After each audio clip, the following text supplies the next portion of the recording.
And sometimes those things fail. What it doesn't give us the excuse not to communicate. I don't blame them at all. Kevin here, co-owner, operations manager here at Joyland Roofing. And we're gonna look at some reviews that we get. We've gotten a lot of reviews over the year, a lot of great reviews. It means a lot to hear from our customers, but we also get some negative reviews, and we value those as well. I'm gonna read some of these reviews and just kind of give my blunt, honest feedback of where we're at. So, first review.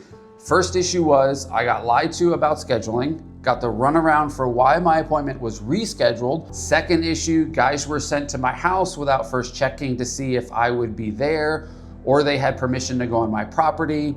Third issue was on the day of scheduled work, I called half an hour before arrival time to see if everything was on time. I was told yes. I proceeded to wait 2.5 hours for someone to show up. Then I got an email saying they couldn't make it. I'm happy that most folks have had a good experience, but this was the worst I've ever had. It's a scheduling thing. It's a communication thing that we fell very short on. We don't like chalking it up to say, well, it happens. Some customers slip through the cracks, but it's painful just to hear that some of our customers are experiencing that. I'm glad that people have an avenue where they can express that. And kind of throw that back into our face. I don't blame them at all. It's good for us to hear this and shore up where we're missing it. One more here. I scheduled a roof inspection. I received this text at the very start of that date at 8 a.m. And it says, this is a reminder of your upcoming Joyland appointment. Please let us know if you no longer need a tech to come out.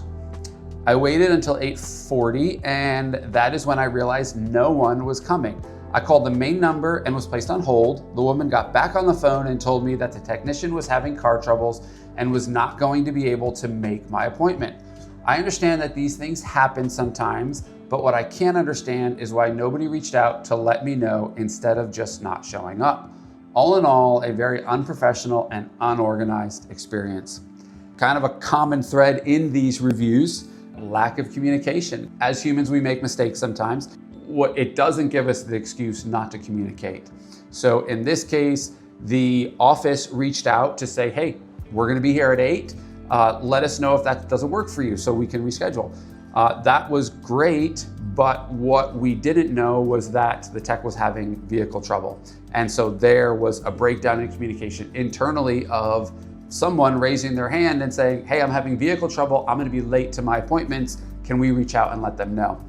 So that was definitely a failure on our part. And again, it's good to read these things, to hear these things, and to reach back out to these customers to apologize and express that, we're sorry that this happened. Is there anything we can do to help? And those are the hard things that we deal with. Being human and being a growing company, but it's good that we do experience these things and learn from them. And that's our ultimate goal, is to be the best at what we do and be the best at communicating with our customers. And when we fail, we feel it, and we try harder, we learn from it, and understand how can we not let this happen again.